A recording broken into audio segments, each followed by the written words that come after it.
If we think of delivery as adding that extra bit of life to the speech that really makes it special, then the use of voice is a major component in breathing life into our speeches.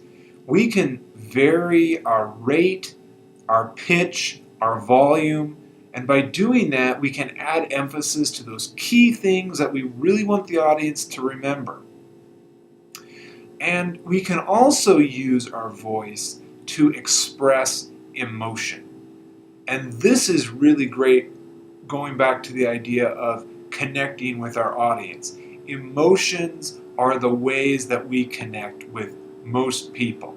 And to be able to express the emotions of the situation and the emotions of the ideas that we're talking about is really important because it lets the audience in on our perspective and it allows for more establishment of that common ground because if they see how we're impacted by what we're talking about, they're saying, oh, this is somebody who's really into this. I can see why they wanted to give this speech and why it's so important to them.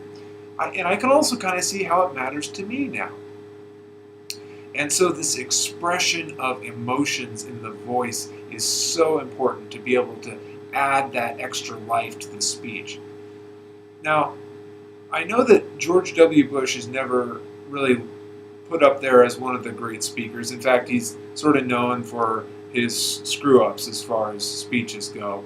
And it's always become that joke that we have all the Bushisms and those kinds of things. But if you look at his use of emotion over the years, he really got that emotion allows the speaker to really connect with an audience. And so there's a series of speeches where he moves from one of the debates that he had with Al Gore during his first presidential election, and he uses emotion to really express that he's in charge, but he's sort of laid back about it, and that was one of the things that people sort of really got with him because they saw him as somebody that they could connect with. He was real, and I think the use of the emotions in the Al Gore debate really set him aside and made him stand out in that regard. And then, of course, after the September 11th attacks, his use of emotion to express what the country was going through was a very powerful way of delivering that information.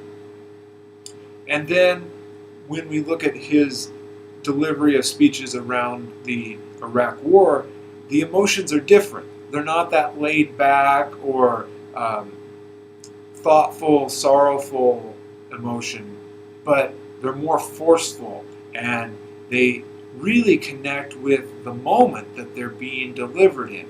And I think that's what you kind of see by looking at these different speeches that he gives, is that he understood the importance of fitting the emotion to what he was talking about and how vital that is to connecting with the audience.